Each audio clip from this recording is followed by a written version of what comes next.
Dragon की एक और नए मज़ेदार एपिसोड में आपका स्वागत है। तो ड्रामा क्लाइमैक्स की ओर पहुंच रहा, तो एक भी पार्ट मिस मत करना वरना कुछ भी समझ में नहीं आएगा।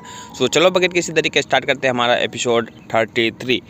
जैसा कि पिछले एपिसोड में आपने देखा था कि सिंगयान जो है हमारी सपनों की दुनिया में खो चुकी थी और हमारा ड्रैगन किंग जाता है उसे वापस लेने के लिए। और एलपी किंग समझाता है कि उसका एक दिन 100 साल के बराबर हो सकता है, तो इसीलिए तुम्हें जल्दी जाना पड़ेगा और उसे वापस लेके आना पड़ेगा। और हाँ, अगर तुम भी फंस गए उसके सपनों की दुनिया में तो तुम्हारी सुल भी वहीं कहीं विलुप्त हो जाएगी। और जो जिसने भी स्पेल किया है, मतलब जिसने भी ये जादू किया है, उसके पास हमारी सिनियों की सूल चली जाएगी। तो ड्रैगन किंग अपना जैसे ही उसके रूम जाता है तो वहाँ पे लियू की मेंशन में पहुँच जाता है और ऐसा लगता है कि जैसे कोई जाना पहचाना है जो ये सब कर रहा है। जैसे ही ड्रैगन किंग अपने सिंगयान के पास पहुँचता है, देखता है एक और ड्रैगन किंग वहाँ पर मौजूद है, तो उसे कुछ समझ नहीं आता है। तो जैसे ही उसके पास जाता है तो अपनी सिंगयान डर जाती है, बोलती है ये क्या हो रहा है। देन वो दोनों एक साथ बोलते हैं ये फेक है। इतना बोलना ही था कि वो दोनों फिर से एक ही साथ बोलते हैं कि तुम्हें मेरी नकल करने की हिम्मत कैसे हुई। उस समय उसके बाद मतलब dragon king, real dragon king और फेक ड्रैगन किंग के बीच में युद्ध हो जाता है। पता नहीं ये कौन है भाई, लेकिन ये जो भी है ये इन दोनों को बहुत ही अच्छी तरीके से जानता है और अपनी सिंगयान उसे समझ नहीं आता है कि मतलब इन दोनों में से रियल कौन है। देन उसके बाद एक उसमें से मुझे भी इसमें देख के पता नहीं चलता है कि रियल कौन है फेक कौन है।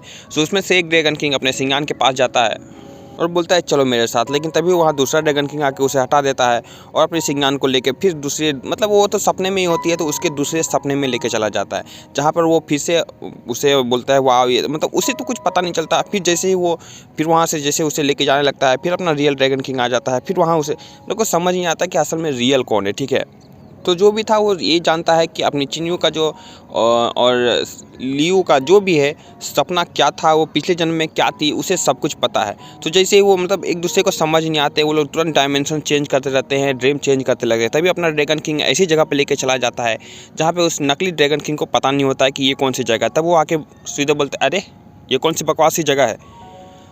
अपनी जो सिंगयान होती है वो समझ जाती है कि यही मेरा असली ड्रैगन किंग है, क्योंकि ये मुझे इस जन्म में इसी ने मुझे यहाँ पे लेके आया है और ये जो नकली वाला है उसे मेरे इस जन्म के बारे में पता नहीं है। जैसे ही अपनी सिंगयान अपने असली ड्रैगन किंग को मतलब पहचान जाती है, नकली वाला वहाँ से भाग जाता है। लेकिन प्रॉब्लम वो नहीं थी, प्रॉब्लम ये थी कि वो लोग अभी भी अपने ड्रीम में फंसे हुए हैं और सिंगयान को तो कुछ पता ही नहीं चल रहा भाई कि मतलब वो तो उसे ऐसे ही लग रहा है कि वो सपने में है, मतलब उसे तो रियलिटी लग रहा है लेकिन असल में वो सपने में है।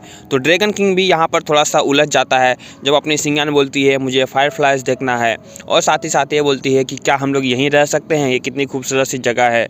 अपना ड्रैगन किंग भी पूरा खुश हो जाता है, बोलते हैं हाँ अब हम लोग भी यहीं रहेंगे। अपना ड्रैगन किंग भी यहाँ पे इनके सपनों में फंस जाता है और बाहर की तरफ दोनों के दोनों स्माइल कर रहे होते हैं। तो एलपी किंग समझ जाता है कि ड्रैगन किंग भी सपने के जाल में फंस चुका है। उसे समझ नहीं आ रहा कि वो भी एक सपना है या सच है। अगर ऐसा ही रहा तो वो भी वहीं पर रह जाएगा और दोनों के दोनों वहीं पर, मतलब समझ रहे हो ना, उनकी सूल जो है वो डिस्ट्रॉय हो जाएगी। एलपी किंग भी किंग को कहता है कि ऐसा लग रहा है कि जैसा ही जो भी है इसने स्पेल किया है, जादू किया है, वो इन दोनों को बहुत ही अच्छी तरीके से जानता है, इनके रग रग से वाकिफ़ है। तो कौन है ऐसा कर सकता है। तो क्योंकि परेशान हो रही थी कौन कर सकता है जो हम लोगों को अच्छी तरीके से जानता है। इधर इन लोगों का समय बीत रहा था, इन लोगों को पता भी नहीं चल रहा था इनका एक दिन और जो कि 7 दिन के अंदर उन्हें बाहर आना है। यहाँ पर जब वो केक खा रही होती है तो ये केक जो सिंगयान को पसंद नहीं होता, ये बात सिर्फ ड्रैगन किंग को ड्रैगन किंग जानता है, लेकिन वो सपने में उसको बताती है कि हाँ मुझे ये केक पसंद है। अपना ड्रैगन किंग बोलता है यार इसे तो ये केक पसंद नहीं था और ये बात हम ही दोनों जानते हैं, लेकिन ये तीसरा जो है इसे ये बात पता नहीं है। वो नोटिस करता है कि हम लोग जहाँ भी थे वो बिल्ली जो थी वो हमेशा हमारे आसपास ही मौजूद थी, जिसका नाम मार्वेल था। साथ ही साथ उसने किंग से दोस्ती करके उसके 200 साल पहले की बातों को भी जान लिया था, उसकी स्टोरी को जान लिया था। उसे इतना डिटेल में नहीं मालूम था कि उसे वो केक पसंद है या नहीं पसंद है। इसके बाद वो अपना ड्रैगन किंग बोलता है तुम बहुत थक गई होगी, आप थोड़ा आराम कर लो। उसके बाद वो ध्यान लगा के फिर से अब अपने एलपी किंग और किंग को कॉन्टेक्ट करने की कोशिश करने लगता है। लोग समझ जाते हैं कि हाँ ये वापस आ गया है, इससे पूछो कि क्या हाल है, क्या तुम्हें मिला, किसने ये सब किया है। देन उसके बाद वो मतलब डम सिराज खेलता है, जैसे इशारा करके समझाना स्टार्ट करता है, क्योंकि वो कुछ बोल नहीं सकता था। तो वहाँ से अपने सपनों में से ही वो इशारा करना स्टार्ट करता है। तो एलपी किंग और किंग कुछ समझ नहीं पाते हैं, क्या बताने की कोशिश कर रहा है। तो किंग बोलती है कि क्या है ये समझ नहीं आ रहा है। देन उसके बाद क्या कोई राजकुमारी है क्या, फेरी है क्या, ये दोनों के दोनों इडियट हैं। देन उसके बाद वो फिर से ट्राई करता है कि अब मैं कुछ और करके दिखाता हूँ। तो उसके बाद वो पंजे की तरह इस्तेमाल करता है कि ये पंजा है, देखो पंजा। सो ड्रैगन किंग बहुत तरीके से कोशिश करता है कि समझ जाओ भाई, ये कैट की तरह इशारा कर रहा हूँ मैं, लेकिन वो उसे कुछ समझ नहीं आता है। देन उसके बाद वो कैट वॉक करता है, बिल्ली की तरह चाटता है अपने आप को, मतलब सारी चीज़ें भाई बहुत ही फनी सीन था ये, मतलब देख कर क्या स्नेक डीमन है क्या, उल्फ डीमन है क्या। क्योंकि तो भाई कुछ भी बोले जा रही थी और वो पूरा घूम रही थी, ये क्या कर रहा कुछ समझ नहीं आ रहा है। देन उसके बाद वो फिर से अपने आप को चाटना शुरू करता है कि भाई कम से कम इसे समझ लो ना। जो चाटने से जब ड्रैगन किंग बहुत ही अजीब लग रहा था, मतलब ड्रैगन किंग हो के ये क्या ही कर रहा है वो। सो चाटना शुरू करता है, क्या ये मंकी है क्या। सो एलपी किंग थोड़ा बोलता है कि लुको भाई थोड़ा दिमाग लगाने दो, अपने आप को कौन चाटता है, जिसके कान हैं, जिसके पंजे हैं, जो कैट वॉक करती है, हाँ कैट डीमन, ये कैट डीमन ही है ना। सो क्योंकि की बात सुनकर अपना ड्रैगन किंग खुश होकर थम्स अप करता है, बोला भाई हाँ फाइनली ये कैट डीमन, हम लोगों ने उससे विश्वास कर लिया था और मैंने तो उसे अपना दोस्त तक बना लिया था। सो अपना एलपी किंग बगैर किसी देरी के वहाँ मतलब क्वीन किंग के और एलपी किंग दोनों उस कैट डीमन के पास पहुँच जाते हैं जहाँ पर वो मैजिक करना मतलब कर रही होती है। सो लोग जैसे ही पहुँचते हैं उसके बाद वहाँ एलपी किंग अपनी पावर की मदद से उसे थोड़ा सा घायल कर देता है। उसके बाद अपनी क्वीन किंग उसके ऊपर बहस पड़ती है, तुम उस हाथ को कैसे काट सकती हो जो तुम्हें खिला रही है, उसने तुम्हें कितनी बार बचाया है ना, तो फिर तुमने क्यों उसे मारने की कोशिश की। देन वो बताती है कि मैंने उसे कभी मारने की कोशिश ही नहीं की। हाँ तो तुमने ऐसा क्यों किया, मतलब मैंने तो बस उसे जादू से एक दिन के लिए सुलाया है सिर्फ।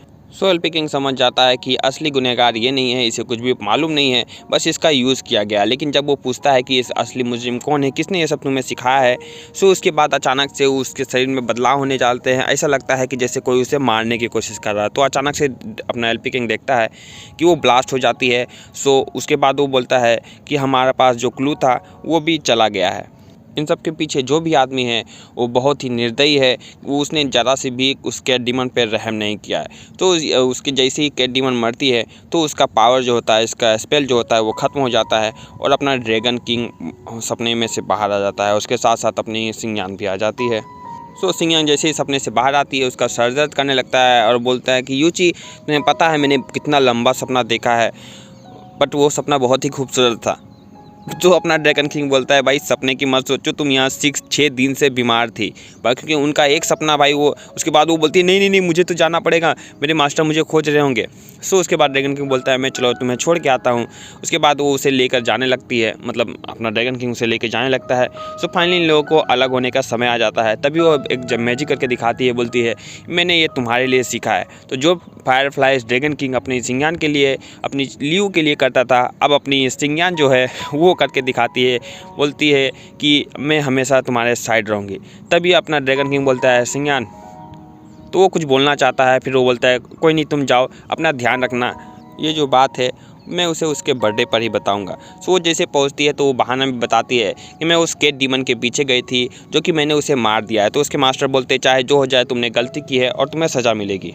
सो अपनी सिंगयान किंग को बुलाना खोज सोच रही थी, लेकिन तभी वो सोचती है कि मेरे पास जो गोल्डन तलवार है, मतलब छुरा है भाई, उससे उसे बहुत डर लगता है। सो बोलती है कि क्यों ना ये तुम इसे अपने पास ही रखो, जब मुझे ज़रूरत होगी मैं तुमसे ले लूँगी।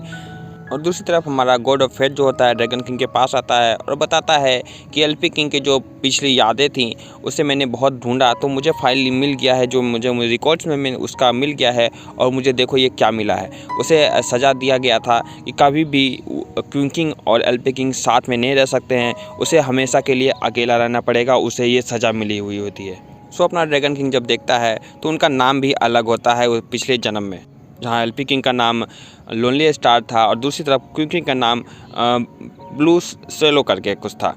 सो गॉड ऑफ फेथ बोलता है कि तुम उसके ज़्यादा करीब हो, तुम उसके अच्छे मित्र हो, तुम उसे बताओ कि 1000 साल पहले क्या हुआ था और क्या उसे सज़ा मिली गई थी, क्या उसके भविष्य में था। उसे कह के वो वहाँ से चला जाता है और ड्रैगन किंग इस बात से मतलब थोड़ा परेशान हो जाता है। तो अपनी क्वीन किंग जो होती है अपनी सिंगयान से मिल के मजे से आ रही होती है, तभी देखती है कि वो बैरियर से टकरा जाती है जो कि अदृश्य होता है। तभी वो देखती है कि वहाँ माउंटेन्स के जो लोग होते हैं वहाँ पर उसे मारने के लिए आ जाते हैं। वो बोलते हैं तुम्हारी हिम्मत कैसे हुई मानव की दुनिया में यहाँ खुलेआम घूमने की। भागती भागती अपने 3 स्पेल करती हो और अपने एलपी किंग को बुला लेती है। सो कितना भी हो जाए तो एलपी किंग तो गॉड ही था। वो बोलता है कि तुम लोग इसे छोड़ दो, ये मेरे साथ है, ये मेरी दोस्त है। सो वो लोग मना करते हैं, बोलते हैं ये एक डीमन है, तुम जाना चाहो तो जा सकते हो, बट हम लोग इसे छोड़ नहीं सकते हैं। तो उसके बाद वो लोग उसके ऊपर हमला करना स्टार्ट कर देते हैं। लेकिन अपना एलपी किंग बहुत ही आराम से, मतलब प्यार से उनके साथ लड़ता है। ना वो खुद को चोट लगने देता है, ना कुकिंग को, ना ही उन्हें चोट लगने देता है। लेकिन आगे जाके कुछ ऐसा हो जाएगा किसी ने सोचा नहीं था। सो आपको पता ही है कि सिंगयान की जो तलवार जो होती है, वो स्वॉर्ड जो होता है, वो उस लड़की के पास होती है। सो वो गुस्से में वो तलवार उठा के वो सीधे अपने एलपी किंग की तरफ मार देता है। और कुकिंग ये सब चीज़ देख रही होती है, तभी बोलती है संभाल के, और सीधे वो उसके मतलब उसे बचाने के लिए सामने आ जाती है। और जो कि वो स्वॉर्ड जो उसे लग जाती है, तो वो काफ़ी मायावी तलवार थी, तो इस बात से वो बहुत ही ज़्यादा गुस्सा होता है। एक ही पल में वो सारे के सारे नीचे गिरे हुए होते हैं। लेकिन वो तभी वो अचानक से जब वो कुकिंग को संभाल रहा होता है, उनका फ्लैशबैक होता है, वो पिछले जन्म में चले जाते हैं थोड़ी देर के लिए, जहाँ पे वो देखते हैं कि ऐसे ही कुकिंग ने एलपी किंग को एक बार बचाया था, और स्ट्राइक जो होती है, बिजली जो होती है, वो सीधे उसके सर पे गिरती है, और उसी के वजह से उसके ऊपर वो स्कार बनता है। सो जस्ट थोड़े सेकंड के लिए फ्लैशबैक होता है। उसके बाद वो लोग जैसे ही वापस आते हैं, तो अपना एलपी किंग उसे वहाँ से उठा के अपने एलपी में लेके चला जाता है कुकिंग को, और वहाँ जाके उसे हील करना स्टार्ट कर देता है। सो कुछ देर के बाद अपनी कुकिंग को होश आ जाता है। देन उसके बाद वो बोलती है कि ये स्कार, ये मुझे पता चल गया, वो थंडर की वजह से मुझे हुआ था। तो एलपी किंग बोलता है तुम्हें भी ये सब चीज़ें याद आ गई? तो वो बोलता है, मतलब अपनी कुकिंग बोलती है कि तुम्हें भी ये सब चीज़ें याद हैं? क्या हम एक दूसरे को हज़ारों सालों से जानते हैं? सो इस बारे में एलपी किंग बोलता है कि हाँ। सो अपनी कुकिंग बहुत ज़्यादा खुश हो जाती है कि फाइनली 1000 साल हो चुके हैं, अब हमें हमारी याददाश्त वापस आ गई, और बहुत ज़्यादा खुश होते हैं कि ये बहुत पुराने प्रेमी हैं। देन उसके बाद अपना एलपी किंग उसे गले लगा लेता है, और कुकिंग उसके गले बाहों में रो रही होती है कि भाई फाइनली तुम मुझे मिल चुके हो। सो फिर मुझे लग रहा था कि सब कुछ अब ठीक हो जाएगा। वो उससे गले लगाया हुआ था, उसके बालों को सहला रहा था।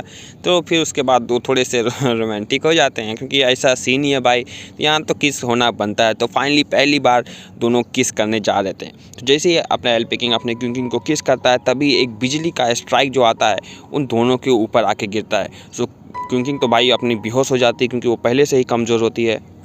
और एलपी किंग के माथे पे भी काफ़ी दर्द होना स्टार्ट हो जाता है, और उसकी आवाज़ आने लगती है कि लोनली स्टार, तुम हमेशा अकेले रहोगे, तुम्हें ये सज़ा दी गई है, और तुम्हें ये सज़ा हमेशा भुगतनी पड़ेगी। सो इस बात से अपना एलपी किंग बहुत ही ज़्यादा गुस्सा हो जाता है कि आखिर ये चीज़ है क्या। सो भाई अब ये है क्या, इसके लिए तो नेक्स्ट एपिसोड देखना पड़ेगा। लाइक करो और कमेंट करना मत भूलना।